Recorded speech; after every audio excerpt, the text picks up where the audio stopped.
Hi, my name's Wendy and I'm from shinyhappyworld.com. Today I'm going to teach you a few basic things about sewing machine maintenance and how to use it. All sewing machines are a little bit different as far as threading them and things like that, but there are a few things that are universal to every single machine, and that's what I'm going to focus on today. The first thing is the hand crank. Most of the time when you're making the machine sew stitches, you're going to be doing it with the foot pedal. But every once in a while you want to go very, very slowly, or you want to control just exactly where the needle is as far as up or down. And that's when you use this hand crank. One really important thing to know is you always turn the hand crank this direction. You always turn it toward you counterclockwise. Never turn the crank the other direction. That is very, very bad for most machines. You're going to need to change your needle a lot. One of the first things I check if my machine is messing up, if it's skipping a stitch or anything like that, the first thing to check is change the needle. It's amazing what even a slightly dull needle can do to affect your sewing. And luckily, changing the needle is very simple and it's pretty much the same on every machine. So here's how you do it. So every machine has got a screw of some kind on the side here. This has got a nice fat knob. Some of the older ones have an actual screw hole that you need a little screwdriver for, but if it does, it comes with a little screwdriver. So you hold onto your needle, unscrew that, just loosen it enough so that the needle will drop out. Okay. And this needle's fine, so I'm going to put it right back in, but I'm going to show you. The back of this needle is flat. It's got a flat side and a rounded side at the top of it. You always want to put the needle in so that that flat side is facing to the back. So I'm going to pop it up into the hole there. Sometimes you have to lower the presser foot to get it up there. Just slide it up into the hole, hold it in place while you tighten that screw. And you don't need to super tighten it, just make it finger tight, and it's as easy as that. And then you need to rethread it. The other thing that every sewing machine needs is regular cleaning. Sewing is a very linty business, and having a bunch of lint trapped in your sewing mechanisms is not good for them at all. So I clean my machine out every project, and sometimes even more often than that if I'm sewing something that's really fuzzy. Your machine comes with certain tools, and mine come in this handy dandy little flip case.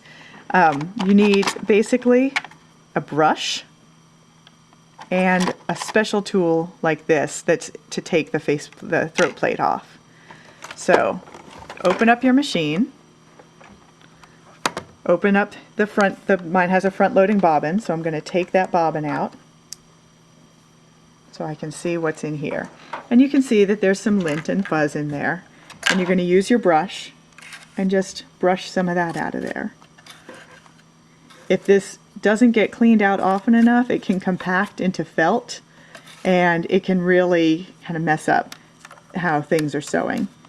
Brush out the bobbin holder, and then you're going to want to take your throat plate off. Pop your tool in there and just pry it off. And you can see all the mechanisms in here. And you're going to use that same brush and just brush as much as you can reach. I reach the brush down into all the little nooks and crannies, and sometimes you'll pull up little globs of lint.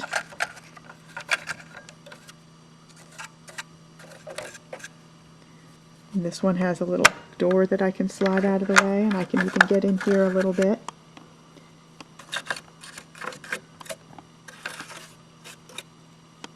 And just brush out anything that you can see and that you can get to. And after you're all done brushing it out, I use a little compressed air on it. You can get this at any office supply store.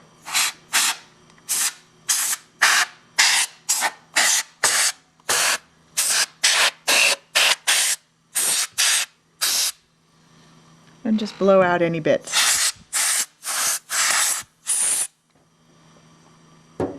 And then put it all back together. Oh, wait, I just saw a bit I missed. There's a nice bit of fuzz. So now it's all clean and ready to go again. The last thing you want to do is oil your machine. There's going to be a very specific oil for your machine, and the person who cleans your machine for you professionally will be able to tell you what kind of oil to get. And there's a very specific place to put it. On my machine, I put 1 drop of oil right in there. Let it kind of bleed in to all of the little crevices. And then I just turn it by hand for a turn or 2, just to get everything lubricated in there. So that's some sewing machine basics. Only turn your hand crank counterclockwise. Change your needle every couple of projects, or if any time the machine starts acting funky, make that your first stop. Clean everything out every couple of projects and oil it every time you clean it. And I also recommend taking it in and having it professionally cleaned. They'll really take the whole thing apart and do a good job with it at least once a year, more often if you use your machine a lot or if you're having any problems with it. My name's Wendy, and you can find me at shinyhappyworld.com. Come back next week. We're going to talk about choosing fabric.